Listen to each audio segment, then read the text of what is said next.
If you're using Claude Code or Codex today and you find you're constantly burning through tokens, hitting your usage limits, or maybe every time you ask it to do something, it just doesn't give you exactly what you're looking for, then stick around for at least the next few minutes because I have the solution for you. But first, I'm not selling you any paid tools or services. You can implement this today with whatever subscription you already have. If it's Claude Code or Codex, it even works with Copilot. What I'm going to be showing you is something I've been working on for the last year or so now. The entire system is called AI Systems Engineering, but we're just going to focus on a subset called Agent Context Architecture. If you're familiar with how agent harnesses work with large language models, then you know words get converted into tokens. Tokens are consumed as input, these are passed to the model, and then something's returned as output. Agent harnesses introduce the context window for managing all these inputs and outputs. This is where Agent Context Architecture focuses its efforts. Some people think the more input you provide to the context window, the better your output will be. That is not the case, and in most cases, your output is actually worse. Newer models with Claude or Codex have a 1 million token context window, but plenty of research has been published showing how quality and performance drastically degrades the more you fill the context window. With the current models, it's agreed upon that you should never cross the 50% threshold of your context window. Instead of more context is better, you need to be thinking in terms of, I will provide the exact context needed for this scope of work. Now, let's jump straight into how Agent Context Architecture does this with a simple project tweak. To start, I have my project open in VS Code, and the very first step of this is your agents.md or your claude.md. Now, this isn't just a video on how agents.md works. What I want to point out is exactly how I lay out my agents and then show the rest of the system, because this is the starting point. So at the top of my agents.md, I always have a quick couple sentence summary as to what the project's for. Then the very next section is something I put into every single project, and that's this right here. First step. So now every time I'm using Claude Code or Codex, this gets read on every single prompt and it knows, okay, first step, I have to do something. Before performing any task, always read context.md. Context.md is the routing map for this repository, and it defines where relevant context lives, which documents must be read, which skills to use, which additional context.md files must be followed. Do not explore the repository broadly. Follow the routing instructions provided by the applicable context.md files. As you navigate into nested directories, always read context.md if available. So you can see if I navigate on the left-hand side, I've got my agents.md, claude.md if I'm using Claude, and then I have the context.md. So let's look at what exactly belongs in here and why I want the agent to navigate there every single session. Now, this is the first context.md, and this is at the root of the repository, and it looks a little bit different than my nested ones do. The main difference here is the first section is repository structure, which gives kind of a broad overview as to my entire project and what each directory does. I do not include everything in here. It's usually 1 or 2 levels deep at most, and it's things that I would say I use most common. Now, just so you have context as we go through, Geist Labs is an AI research company with multiple products. So we do research, we do AI implementation for larger companies. We also support solopreneurs and people that just need help improving their AI strategy when working with agents. So you'll see here under apps, I have backend, front end, and infrastructure. I have a community section, and then I have a content section, which is going to be different articles,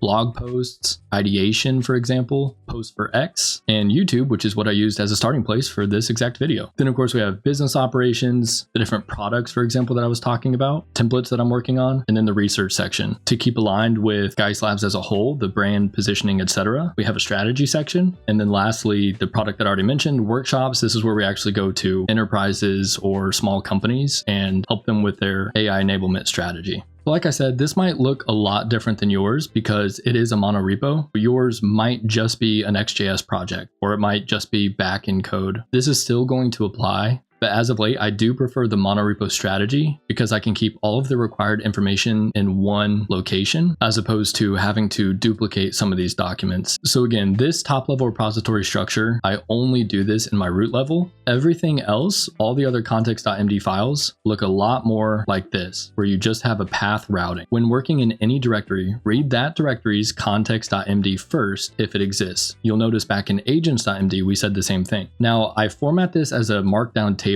with a path, whether that's a directory or a file, a use when to tell the agent exactly what belongs in each of these. And then if applicable, I do attach skills sometimes if that skill is broadly used for that entire directory. So just for example, let's pretend I'm writing a new blog post for the website. The agent's going to look at all of this, and all it has to do is read the path, which it already knows the different directories here on the left and what it's for. So if I simply say, hey, we're writing a blog post, here's the topic, it knows it doesn't have to go to agents, codecs, archive, apps, or community. But when it sees content, create, organize, repurpose, or track content across articles, X, and YouTube. So on the left-hand side, if I open content, we can see the same layout. Now I have another nested context.md. If we jump into here, purpose, one sentence explaining exactly what this directory is for, even though it should already know that, and path routing. Path routing again, what files or directories might you want to look at and what do they mean? That's all that this is. Again, going with our example, we said, hey, we're writing a blog article. It's going to see two things, blogs,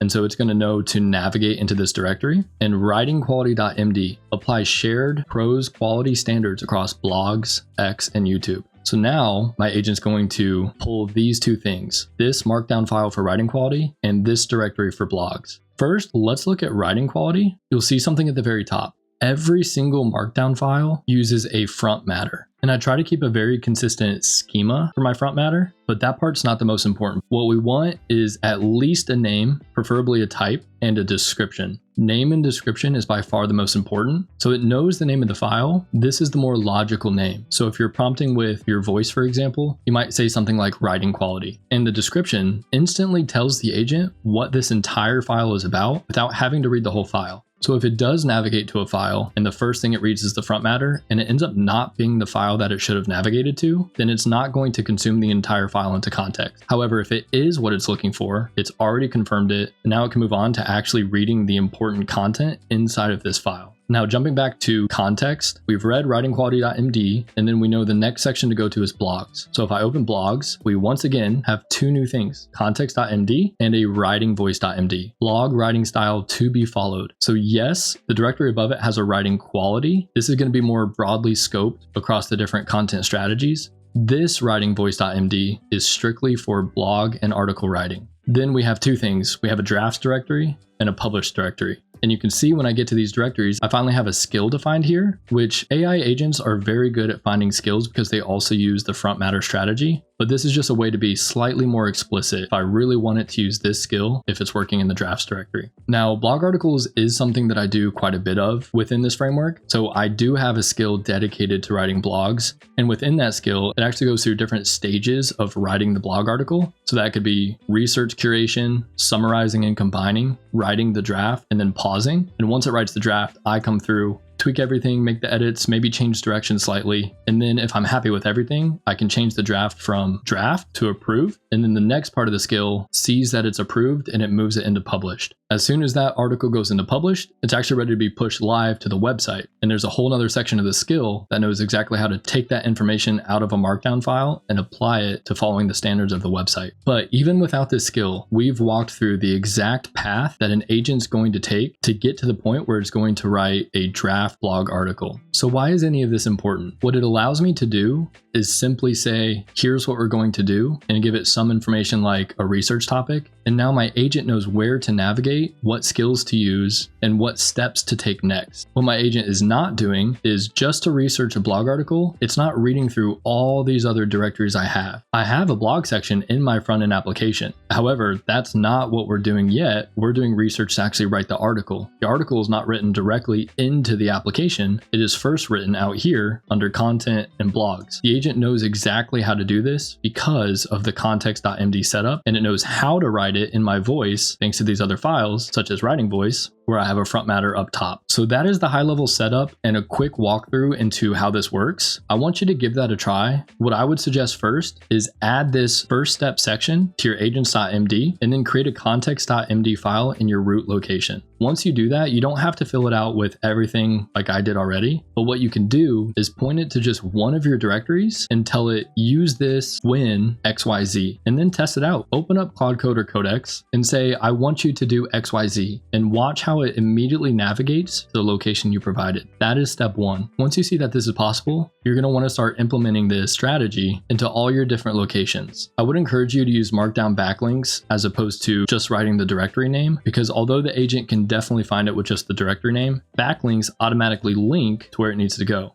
So if, for example, I command click on content, it jumps to the content section. If I open this context and I click on writingquality.md, it's going to open this file. Agents know exactly how to work with this, and it's the same idea as using Obsidian as a second brain. All Obsidian does is uses backlinks to connect different files together. And that's exactly what we're doing here with this strategy. So this was a pretty high level introduction as to how I believe your project should be set up to improve quality by focusing what context actually enters the context window. If you are interested and want to learn more, you can always check out my website, geislabs.dev. There's 2 sections I want to point you to. Blog is just going to be different articles. So you can read through these. I would definitely suggest these first 2. And then also resources, which is actually coming soon. My goal is to give you tools you can download and reuse so you can see different playbooks and skills that I would recommend adding to your project. Again, I don't have the downloadables ready yet, but when they are ready, you can come here, and if you have no idea where to start, grab an agents.md template or a claude.md template and get the context architecture field guide, which is going to be basically a digital version of everything we just talked about with quite a few more details. If you do try to navigate to these now, you'll see coming soon. So right now I'm just trying to get these created with very high quality and make them available, but that'll be coming soon. Apart from that, if you learned anything from this video, it would mean a lot if you dropped a like below to help this channel grow and reach more users. And if you want to learn more techniques that you can implement yourself into your projects, consider subscribing. I'll be posting new videos on focused areas we're actively researching right now at Geist Labs.